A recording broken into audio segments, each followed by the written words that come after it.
a lot of people have this view of, oh, I don't like to work, or work as a bad thing. But it is work that gives us purpose. It gives us a sense of accomplishment. It gives us value when we realize, hey, I can take something and make it better. Those are the things that give us mental health. Without those things, I mean, you just look around in our society today. It's when people don't know what they're supposed to be doing that their mental health goes in the tank. We need a purpose. We need a reason for existing. And so that's why work is so important.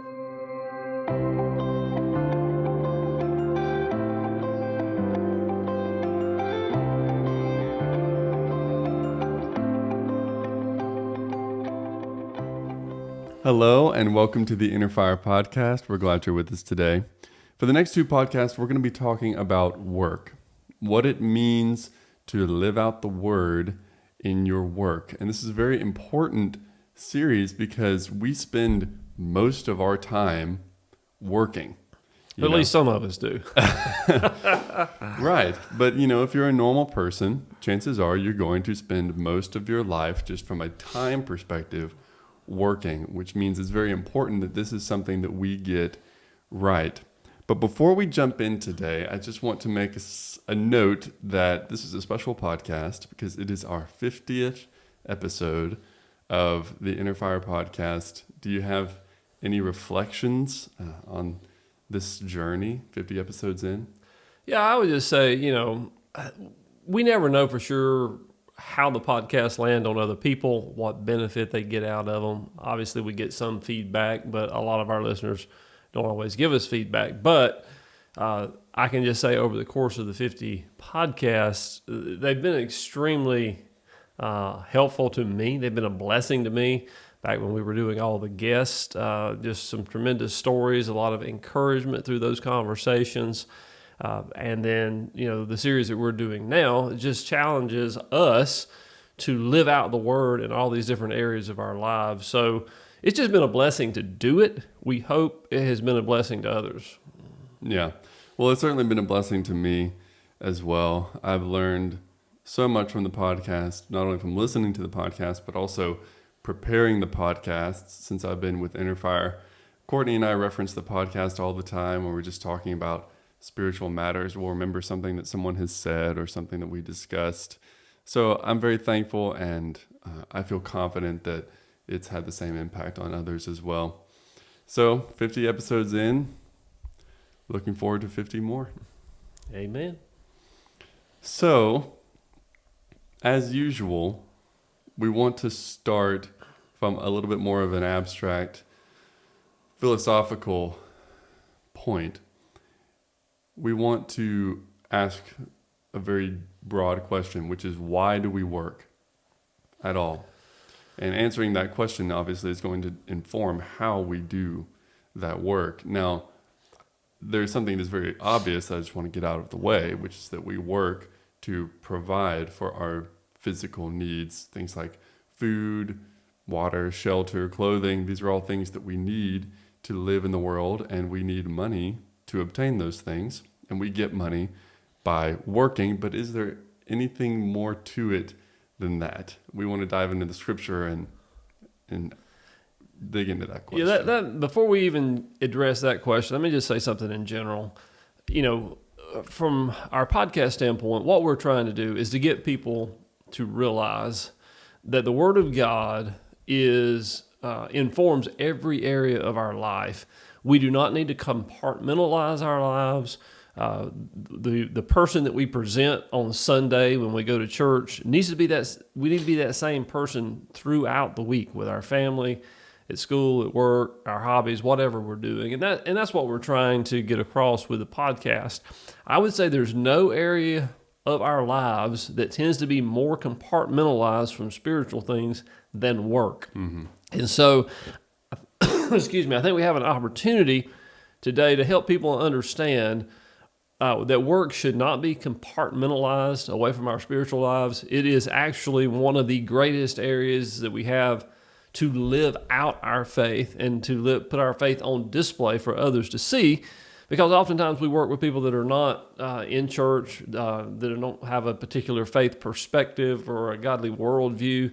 So I think this is a very important podcast from that standpoint, just before we jump into it. And so having said that, I would say you got to zoom back for me, I zoom all the way back to creation. Yeah. And when I think about work, because what did God do? Created Adam, and he put him in the garden. He said, look, I got something for you to do. You need to tend this garden. And so he created Adam right from the get-go to be about his business and to do the work of God and to do something productive that was not only a benefit to himself, but a benefit to others. So, to me, it starts right there. Really nothing has changed other than, obviously we don't live in the Garden of Eden anymore. We're, for the most part, not agriculturalists. We're doing other things, which I think we can talk about that as we go along and how that impacts our work and spiritual life. But so that's the context that I would begin in. Mm-hmm.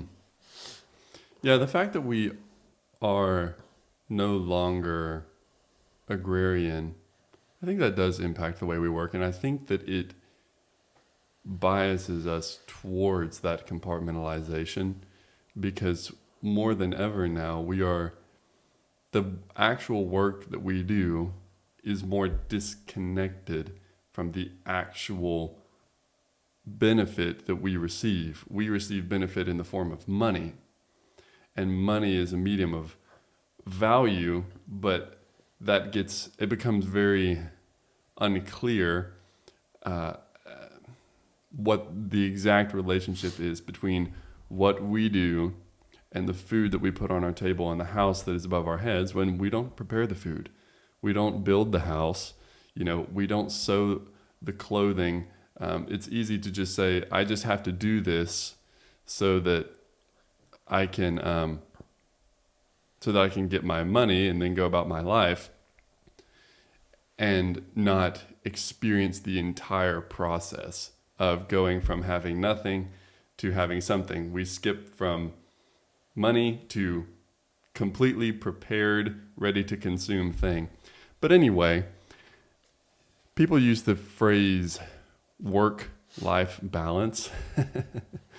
And we'll talk about that later on. But I have always thought that was a ridiculous phrase, because what it implies is that you have your work and then you have your life, as if you are not alive when you're at work. If your work is not your life, if you're not alive when you're at work, then you don't have much of a life, because you're going to be working a lot. Mm-hmm. And if you can't find a way to work that is meaningful, then you're in a really bad position.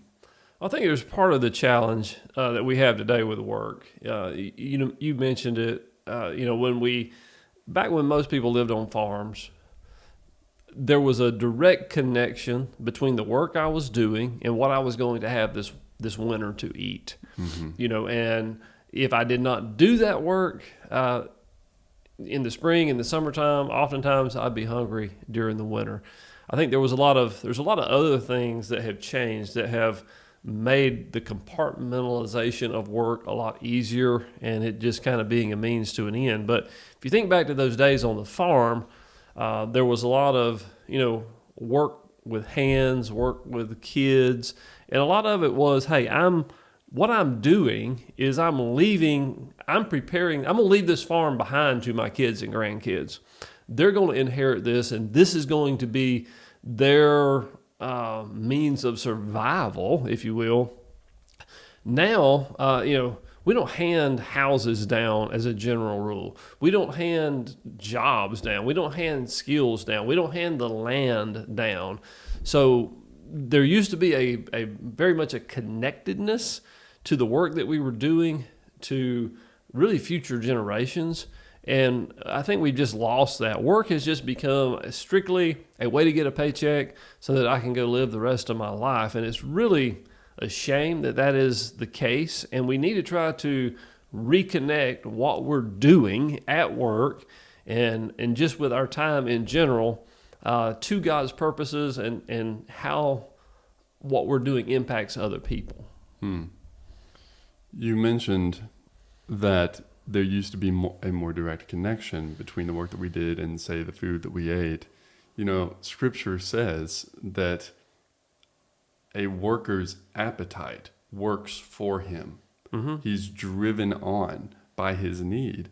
In this modern society, we are so comfortable, we're so secure, we are so removed from want that our relationship with work is very weird, because there is such a broad social safety net that you really don't have to work to stay alive. Mm-hmm. So, referring to that scripture, if you're not hungry for food, you need to be hungry for something. Otherwise, the diligence and the persistence that you need to work well will not be there. Yeah, going back to the Garden of Eden, I think when God created us, he had a purpose in mind for Adam as far as tending the garden and doing those types of things. And he created Adam,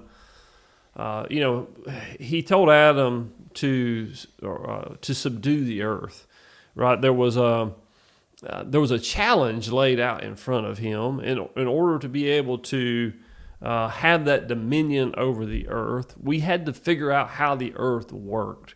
And, we've been doing that since that time. Obviously, we're much, much more advanced now, but there's still a lot of things that we do not know and that we're still trying to subdue the earth, make the earth work for us, support our needs. We're so far advanced, but we still have so much to learn and so many things to do. But when God created Adam, he created him specifically with that in mind and with that purpose. It was not God just haphazardly creating Adam with, skills that wouldn't apply. Mm-hmm. And so we were created to work. We were created to figure things out. We were created to use the resources of the earth to support our well-being and to care for the earth, not to take advantage of the earth or to abuse the earth, because we're handing it down to the next generation who needs to come along behind us and do the same thing.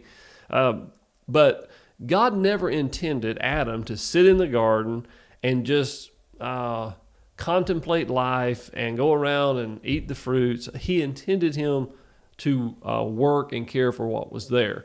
And so when we get into a situation where we don't have to work to eat, we're really opening ourselves up for a problem, because the mind should be engaged. The mind should be looking to improve the world around us. And when we just start taking our leisure and looking for ways to entertain ourselves, if that's the main point of our life, it opens the door to a lot of trouble. Mm-hmm. And you see that in our world today. Absolutely. Absolutely. In the garden, God did give Adam a job to do, but when Adam and Eve sinned, there was a curse placed upon the ground, such that Adam, it was as if he was no longer working with nature to provide for himself, but against nature. It was as if the ground resisted him, producing thorns and thistles and requiring sweat in order to yield something. That, I believe, can only be redeemed through a godly approach to our work. But on your point about diligence and about working and about how we need that, how we're built for that, I think of this verse in 2 Thessalonians. This is the apostles teaching to the church. If anyone is not willing to work, let him not eat. Well, is that just a practical thing? Like, we need all the labor that we can? Well, sure it is. But see, that's less the case now than it was then. Now, a very small subset of the population can work, and this will increasingly be the case in the future, and everyone be able to eat. So now people are starting to talk about something called universal basic income, the idea that everybody gets some money whether you work or not. And that's kind of a bad idea, not because It's an unbiblical idea, which makes it a bad idea. Right. What people need is money, sure, but they also need work.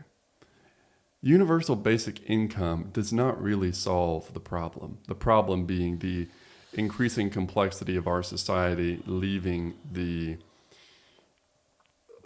lower IQ subsets of the population without anything to do. That is, with all the more repetitive sort of jobs being automated, only jobs that have a very high cognitive demand are going to be left. So then the question is, what are all those people going to do? Universal basic income, that whole philosophy is like, well, they don't need to do anything. We can provide for them whether they do anything or not. And while you may provide them money, you may be leaving out something that is even more valuable, which is work, the purpose that comes from that. Well, humans need to feel like they have a purpose in life. And I mean, this is one of the reasons that we need to work. A lot of people have this view of, oh, I don't like to work, or, work as a bad thing, as opposed to leisure or vacation or whatever. But it is work that gives us purpose. It gives us a sense of accomplishment.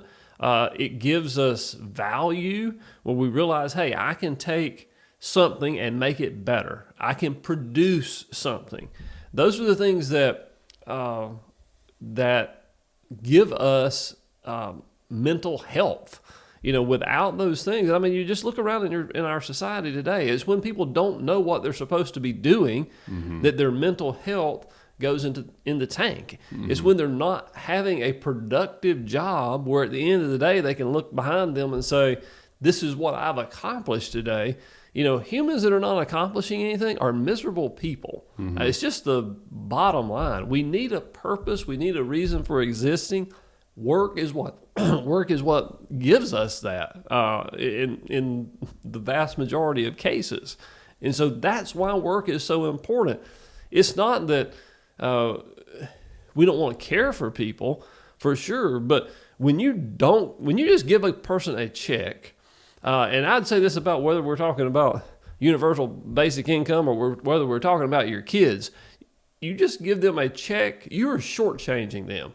They need to earn that because they need that sense of self-worth and purpose in order to just be a mentally healthy person. Yeah, absolutely. There are those who will work very hard with the intent of retiring early and living out the rest of their days in leisure. The Bible strongly resists that, and we will see that as we go. And I think that is a good point at which to jump into the scripture. Now, interestingly, a lot of the verses that we're going to read today come from Proverbs and Ecclesiastes.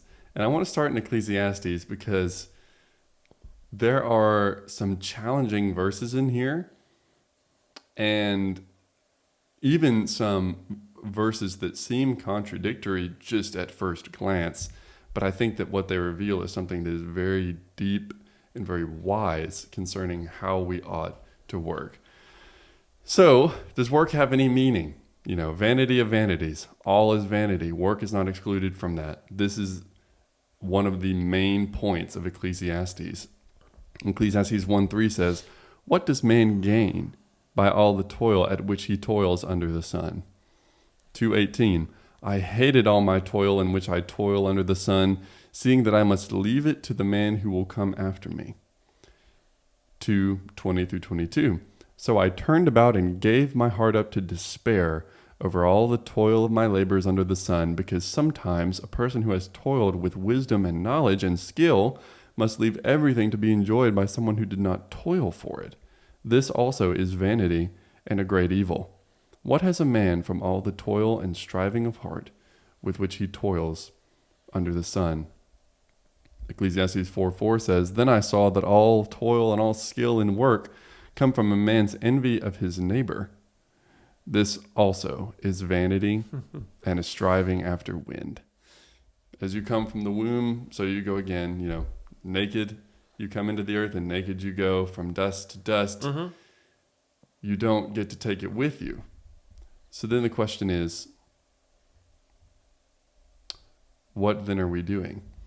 And I want to read, before we get into, some answers, a few more kind of challenging verses. I thought that this was kind of interesting. This idea of sleep. Mm-hmm. Okay, so Psalm 127:2.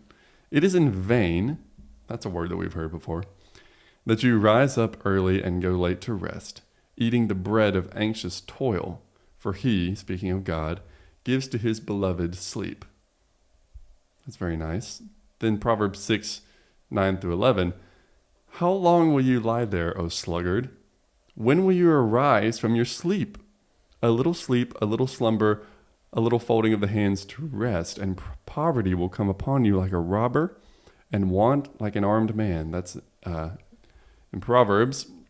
Then in chapter 20, verse 13, love not sleep, lest you come to poverty. Open your eyes, and you will have plenty of bread. Back to Ecclesiastes. Sweet is the sleep of a laborer, whether he eats little or much, but the full stomach of the rich will not let him sleep. And it leaves you saying, okay, which one is it? Mm-hmm. And there are some more passages to read, but before we do, I'll let you comment on that. Are we supposed to rest, work as little as possible? Or are we supposed to work hard, sleep 4 hours a night, and I keep wanting to use the word grind.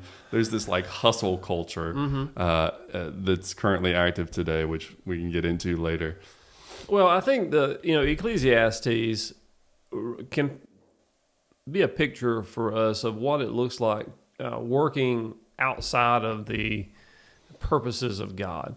When work becomes an end of itself, we're working to accumulate things, when we're working just to make ourselves look good or just to enrich our own selves, then we realize at the end of our lives, I've done all this, and now I'm going to die, and some guy that I don't know is going to inherit it all. I mean, it might not, could be my children, but somebody's going to come in behind me, and who knows what they're going to do with it. They're probably going to take it and live it up. I mean, this is what generally happens. Mm-hmm. And so I think the writer of Ecclesiastes is recognizing this and saying, hey, this is vanity. I mean, you're doing all this work and you're not going to get to take advantage of it. What you really need to do is just enjoy the fruits of your labor while you're here.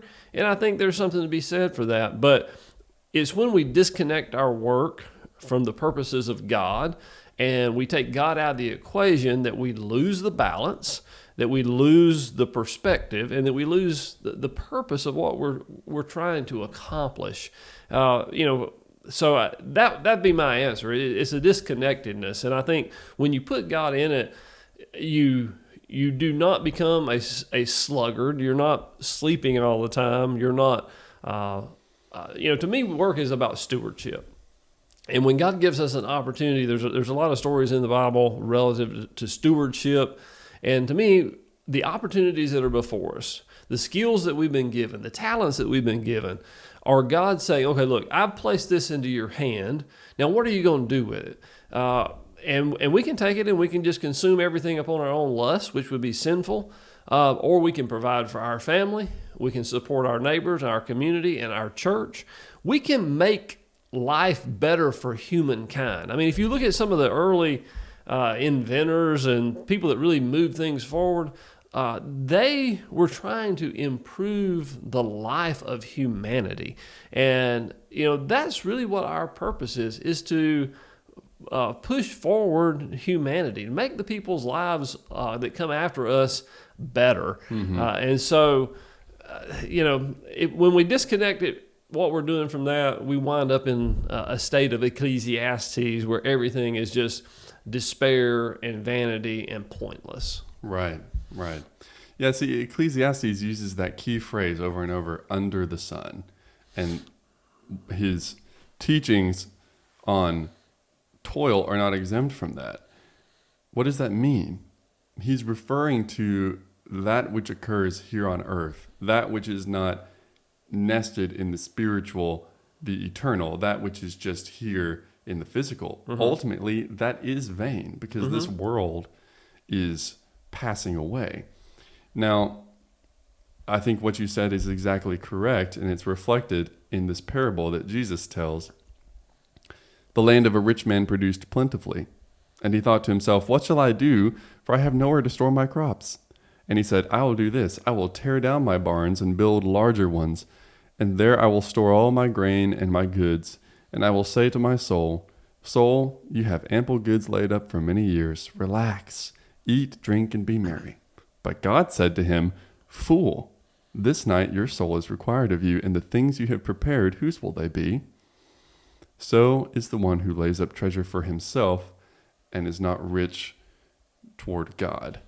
It seems to me that what God really resists is the spirit that says, I will hoard treasure. I will collect beyond the point of necessity so that I do not have to work anymore. It's a kind of diligence that is ultimately motivated by slothfulness. It reminds me even of Exodus. When God gave them manna, he would not let them collect, but for the very day, with the exception of the day before the Sabbath, when they were not supposed to work. And we'll talk about the Sabbath next time. But well, and there's also, I mean, even in the Lord's Prayer, give us this day our daily bread. There's definitely a focus on today, not hoarding and putting things away, but being dependent upon God for your daily bread. And, you know, we can talk about retirement. We can even talk about leisure, because I've got some thoughts on that as well. Probably people might not agree with me on, but you know, retirement certainly is never mentioned in the Bible. It's, you know, historically people didn't retire. You know, they maybe get to the point where they could not work anymore for physical reasons or whatever. But retirement is kind of a come along lately thing where we store up enough for ourselves to be able to live out our last years. But it's not really a biblical concept. We need something to do even after maybe our career is over with. We still need work. We still need purpose. We still need to be accomplishing things. And what I would say is in that stretch of our lives, we are the most wise. We have the most to help other people with, especially from a godly perspective, because we've done the Ecclesiastes thing. We've seen the vanity of just working without a God-connected purpose. And we're in a position now to educate the younger generation about that and to help them see that there needs to be something other than just working for the sake of a paycheck, working so that I can have a bigger house, you know, more toys, you know, bigger vacations, etc. That all that stuff will come up empty if it's disconnected from God. And so from a retirement standpoint and laying up, you know, building bigger barns, it's not really the way God intended. Yeah, I think the idea of retirement in its most correct sense is the idea that there may come a time in your old age when you are no longer able to work and you will not have that income coming in. Therefore, you need to have a little bit of preparation for that. But it has morphed into this thing where now people aspire to retire at 55 or 50 or 45.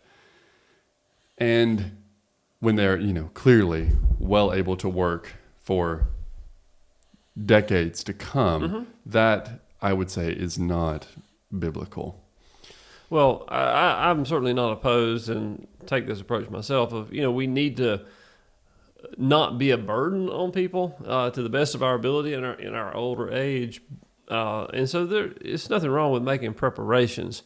But what I'm saying is that this idea of working to the point where, hey, I'm just going to live a leisurely life and turn everything inward. And this is the problem, whether it's retirement or work or whatever we're doing. When life becomes about us and making our own selves, you know, the center of everything, we're going to we're going to get sideways with what God's got for us to do, because God never wants us to be at the center. And, so our work, so often we are working for ourselves. We want the job where we make the most money. We want the job that's easiest on us. Everything about it tends to be focused on us rather than what's God got for me to do in this. And that's what we want people to see, is that, there's a much greater purpose and significance in work other than just yourself. Mm-hmm. And we need to take ourselves out of the center of the work picture and broaden our view a little bit, is what we're really trying to say here. Yeah. And that working to try to acquire more and more wealth, that breeds anxiety in us, because it is a mission that's never complete. Mm-hmm. The Bible says that a man works for his appetite and his appetite is never satisfied. That's in Ecclesiastes as well. And the Bible encourages us not to work in such a way that will cause us to be anxious. Like, I'll read a verse here. Psalm 127:2, it is in vain that you rise up early and go late to rest, eating the bread of anxious toil, mm-hmm. for he gives to his beloved sleep. So it sounds as if we're saying, don't ever hope for a years long respite mm-hmm. from your work. And someone might hear that and say, seriously? Like, I'm just going to have to work this whole time? And to a degree, I would say yes, because, so then the question is, okay, how can that be an enjoyable life? How can that be a meaningful life if all you're ever doing is working? And that the key is to be able to enjoy your work. And you can't enjoy your work if you're grinding, if you're hustling, if you're staying hungry, as they say. Ecclesiastes, the solution that the teacher offers is to find enjoyment in the work that you do. And I'll read some verses there. Let me just interject real quick there. What we have to do is we've got to connect our work with purpose. And,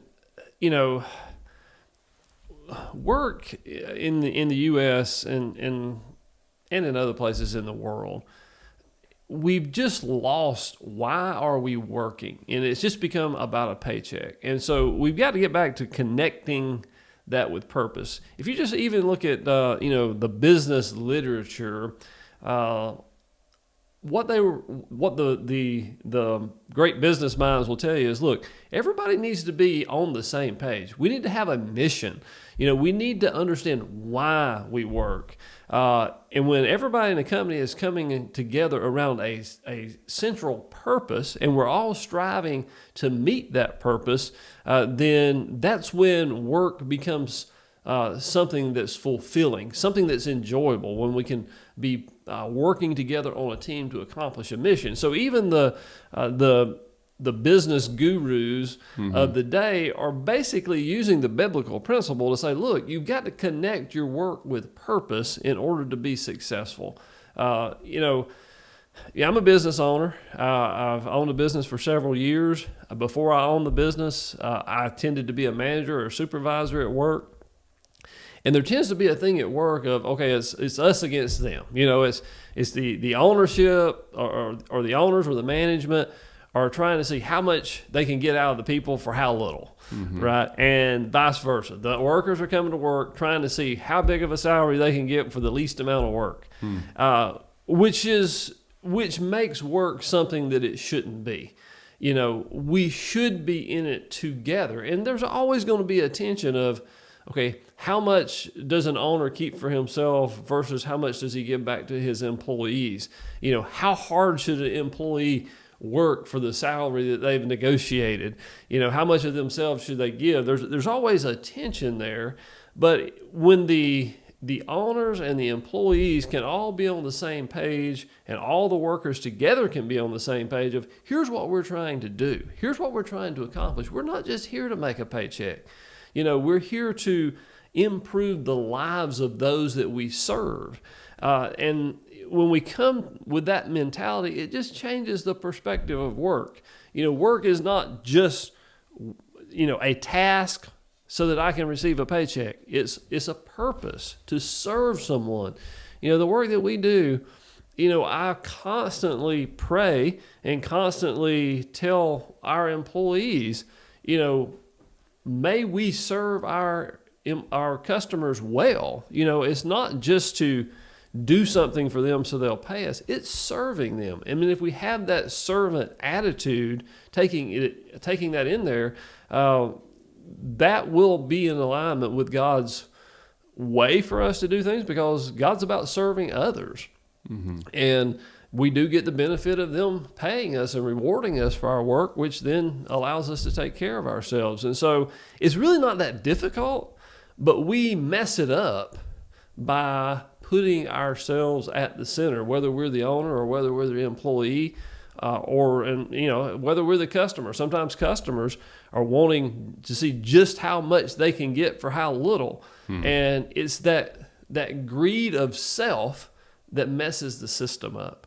Yeah. And it's introduced into our world today because, back when 90% of Americans were farmers, they worked for themselves, and there was not that tension. The purpose came from, like we said earlier, trying to just feed myself, improve my farm to hand down to the next generation. So it's this new era that we live in that has complicated things, but it doesn't have to be that way. Yeah. I like the idea of work being a form of service. So if someone is concerned that they're not engaging in enough service, I'd say the first place to look is your work. Now, is there a difference between service that you get paid for and service that you don't get paid for? Yes, there is. However, you can do a pretty bad job and still get paid. Or you can do a really good job and get paid the same amount. Let's say you work at McDonald's and you're a cashier there. What would it mean to serve, in the biblical sense, the customer that walks up to your register? What would that look like? It would look like being very polite. It would look like showing an interest in them as a human being rather than as a problem for you to solve. Listening to them carefully, trying to make sure that they have a good experience, that they have an enjoyable time. It's like, well, that's just good customer service. Well, it just so happens that good customer service and biblical service are very similar, They're the same thing. I mean, it's that person that comes in the door, to use your McDonald's example, the person that comes in the door is more important than I am. I want to, obviously if they came in the door at McDonald's, they're probably here to get something to eat, right? They're probably hungry. They want to get whatever they order. They want it to be good to eat. They want it to be clean. They want it to be well put together. And so when we serve them in that manner, to say, hey, I'm going to put myself aside a little bit. Maybe I'm going to have to do some extra work. Maybe I'm going to go the extra mile, but you're more important than I am. Yeah, great customer service comes out of that. You know what also comes out of it? You feel good about the work you've done. And you then also make connections with other people. Mm-hmm. When you see people as objects, and when you see people as, okay, here comes somebody in the door, now I got to do something. I mean, it's all about perspective, and it doesn't really matter what kind of work you're doing. You're doing it for somebody to receive it on the other side. You might be working for a company, but ultimately there's somebody on the other side that you're trying to serve, improve their lives, and that's what we need to be focused on. So the attitude that we bring to work, the servant mentality that God intends for us to have. I mean, this is just how we should live our lives, and this is why we say, we don't need to compartmentalize work. I mean, this servant attitude we should have 24/7. That should be how we live our lives. And so doing it at work should just be a natural extension of how we do it in other places, inside of our family, when we're out in Walmart or whatever we're doing. We should always be looking to help and serve others. Yeah, absolutely. And if you take that approach to your work, the likelihood that you'll be popular with your superiors is very high. So we're talking really now about how we work. We've established that just working for your own gain, working so that you don't have to work anymore, that's meaningless. What is meaningful is finding pleasure in your work, serving others with your work, and really having an eternal mindedness about your work. Trying to work in such a way to store up treasures in heaven, not just treasures on earth, because we know that the treasures here on earth are going to burn up in the day of judgment, and the work that we do will be tested. So let's talk a little bit about diligence, about slothfulness, industriousness versus idleness. The Bible has a lot to say about that, especially in Proverbs. I'll read a few passages from there. A slack hand causes poverty, but the hand of the diligent makes rich. The soul of the sluggard craves and gets nothing, while the soul of the diligent is richly supplied. This is one of many sort of paradoxes in the Bible. It is as if to gain riches, you have to not love riches. And it is that way with so many other things. The sluggard says, this one cracks me up because it makes me think of COVID so much. Everyone went home to flatten the curve and then realized they didn't want to come back. And why didn't they want to come back? The sluggard says, there is a lion outside. I shall be killed in the streets. It's this idea that you're using this imagined fear as an excuse to not go and work. I'll read one more. Through sloth, this is in Ecclesiastes, the roof sinks in, and through indolence, the house leaks. I like how that one is a reference to the homestead. It would be easy for someone to think that we're just referring to work done in the marketplace. Everything that we're saying here also applies to work done in the home. Well, I believe that diligence is a characteristic that we're taught. And I think part of what we're seeing in our culture and world today is that we don't teach diligence to our children. And, this is a real big thing for me is I believe that kids should be engaged in work just when they're big enough to walk and big enough to pick up their toys, they're big enough to engage in work. And we have an opportunity to train them that they are a valuable member of our family and therefore, by extension, a valuable member of society by being able to help out with the tasks that are at hand. If you just watch kids, they want to help. They'll try to help get the stuff off the table. They'll try to help wash the dishes. They'll try to help you vacuum the floor because they see mama vacuuming the floor, daddy vacuuming the floor. What we need to do is join them to what we're doing and give them tasks and teach them, hey, you do have a purpose. You do have value. And when you work to accomplish things, it makes you feel good. That, hey, I've done something. We're doing our kids a disservice by just giving them everything that they want without them having to work for it. And so when they then get into the age where they have to work or need to work, they don't have any experience doing it. And so that's where it begins. I think once you get that from an early age, slothfulness just becomes something that grates on you. I mean, I cannot stand to go by a yard or a home that's just in disrepair. And, it's one thing if people can't afford to keep things up nice, but it doesn't cost anything to pick the garbage up out of the yard. You can go out there and do that. And so those things, I think the people that live in those situations would just don't even realize how much better they would feel about themselves if they would do those kind of things rather than being slothful. So we're just doing people a disservice from a purpose and mental health standpoint if we do not train in and expect diligence from all people. Yeah, absolutely. I appreciate your reference to having kids to help out. Why don't people do that? Doesn't it seem so obvious that it would be better to have 5 people working in your house than just one? Mm-hmm. Because when kids, well, I mean, you know this as an employer, when someone starts to do something, they don't really know what they're doing. They require a lot of guidance. And I think it is that initial discipline on the part of the parent to slow themselves down long enough to help the child learn to do the thing well that is so often neglected. But as with all discipline, as we know the Bible says, it's unpleasant for a time. However, if you do train your kids to help out around the house, not only are you benefiting them, ultimately you're benefiting yourself because they will take so much weight off of you. Mm-hmm. So that's it's a note on parenting.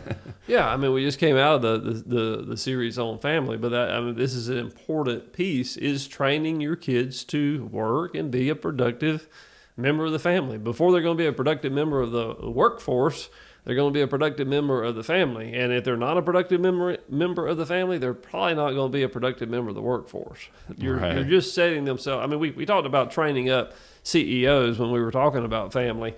It's this diligence to work and this self-satisfaction of purpose when kids realize, hey, I can do something that has value and that benefits my family and it benefits the other people around me. You said it. It is so simple. It seems so obvious to me, but for whatever reason, we don't do it. We hold our own kids back. Mm-hmm. I think it was Dostoevsky that said, it takes something more than intelligence to live intelligently. That we do have to discipline ourselves. We have to get over the resistance that we feel inside. Plenty of people know what they should do and don't do it just because of that inner resistance. And if it's the case that you're a person who is naturally very low in conscientiousness, it feels like pushing a rock up a hill to do anything. I mean, I tend more towards that way. The thing to do is just find something, no matter how seemingly insignificant it is, that you would do and do that. You know, if you can't climb a mountain today, then maybe you can take 10 steps up it. 10 steps is infinitely more than 0 steps. So work at it. You know, don't give up. Build. I don't like it when people say, well, this is just the way that I am. People can change. It takes great effort, but you can develop diligence in yourself. Does it come more easily to some people than others? Yes, everything is like that, but it can be increased. Well, the other thing I would say is most people think, motivation comes ahead of doing something. I'm of the school of thought that doing something creates motivation.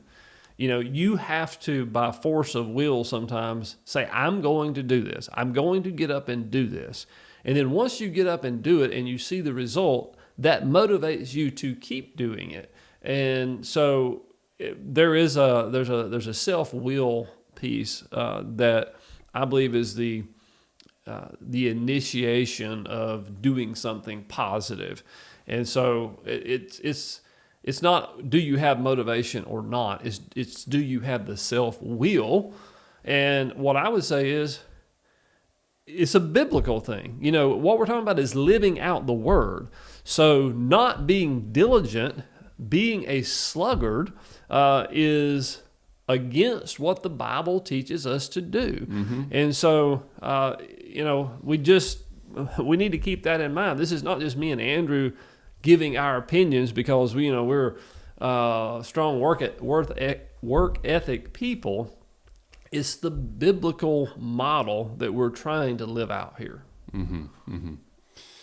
Yeah, and let's talk about the quality of your work, because it's not just working a lot. Mm-hmm. We've already established that. It's not that you rise up early and go to bed late and you just work, 16 hours every day. That's not necessarily what diligence is. I love this verse in Proverbs 22. Do you see a man skillful in his work? He will stand before kings. He will not stand before obscure men. I just read a really great book by David Green called Leadership Not by the Book. David Green, for those of you who don't know, is the founder of Hobby Lobby. The Green family is sort of came into national view with the whole abortion thing, not wanting to provide abortion for their people. It went all the way to the Supreme Court. I won't get into all that, but you can go look it up. But anyway, he's written a few books, and one of them is this Leadership Not by the Book. And he talks about this verse. And he says that the quickest way for anyone to become a leader is to do whatever it is that he's doing at the time with all his might. You may be doing the most low-tier job that a particular company has to offer. But if you pour yourself into that job as if it is extremely important, which it is, the upper management, they will not be able to help promoting you. Like, people cannot ignore really good work. Yeah, they can't help but do anything but promote you, is what you're trying to say. Because it's so obvious that you're good at what you're doing, that you're applying yourself. This is another thing as a business owner, oftentimes people ask this question: what do I need to do to move up? What do I need to do to improve my situation at work? Well, apply yourself. Be the very best that you can be.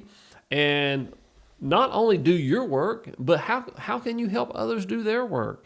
How can you make your boss's life easier?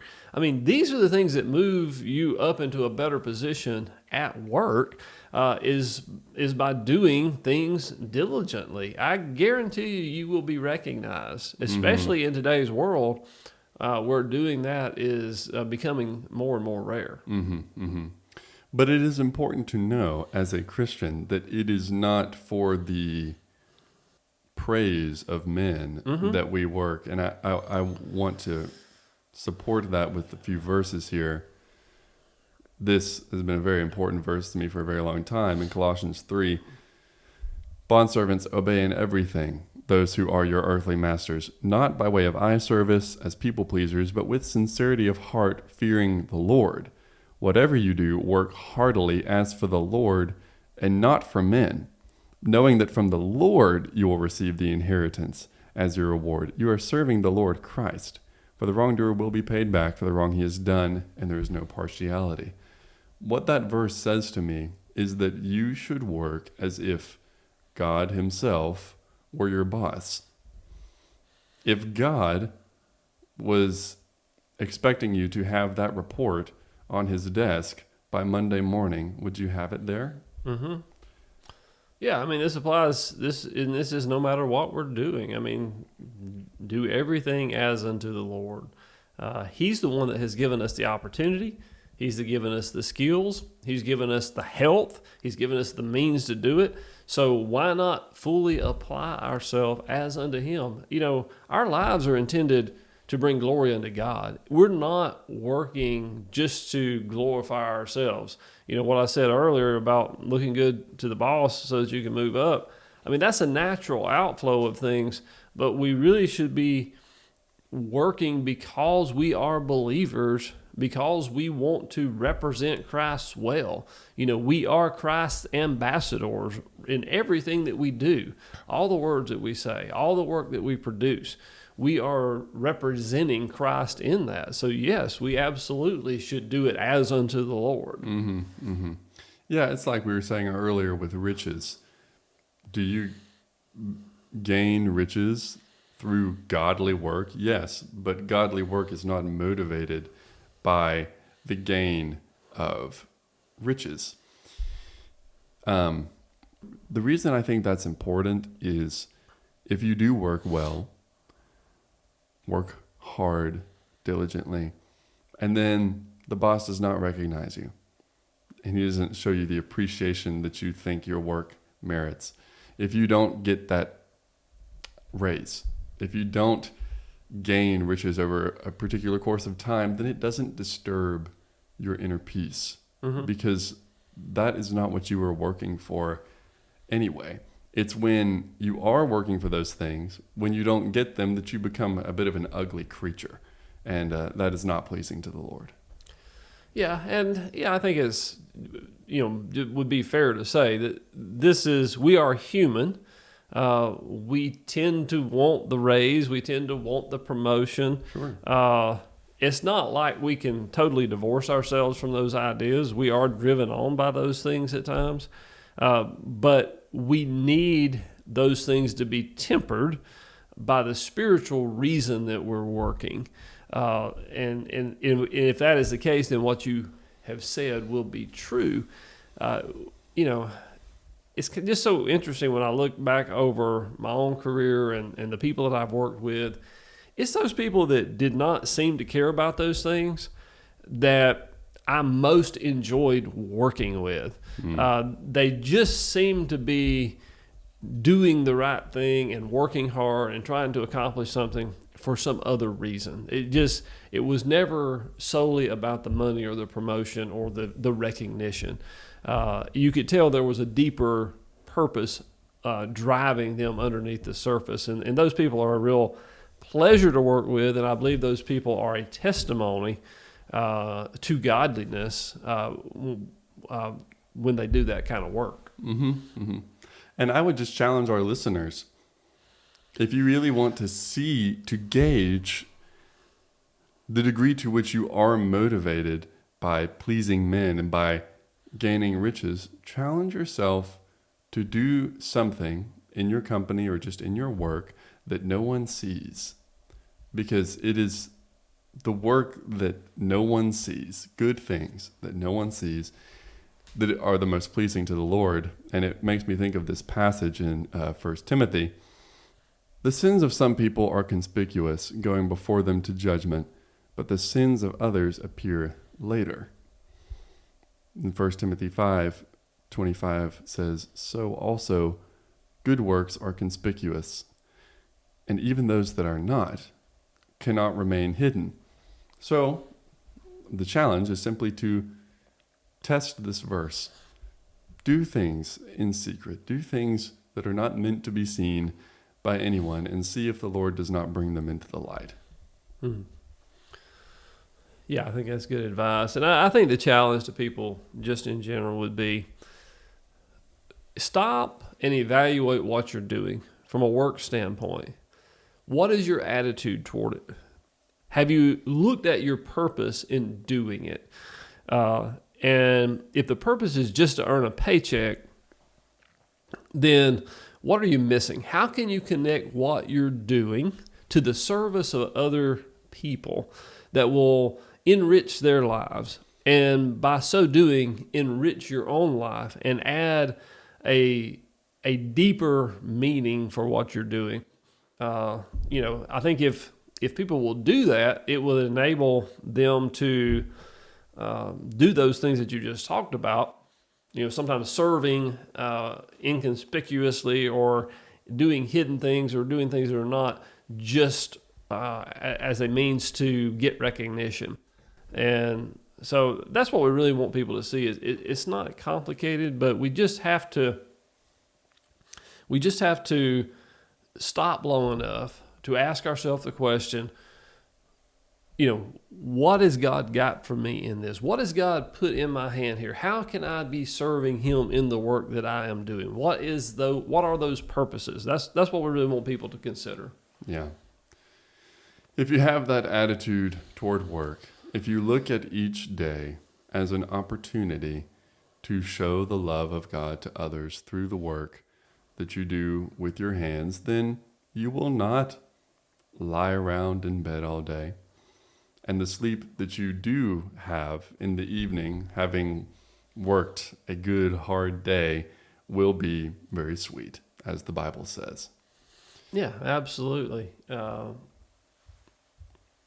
A good tired body makes for sweet sleep.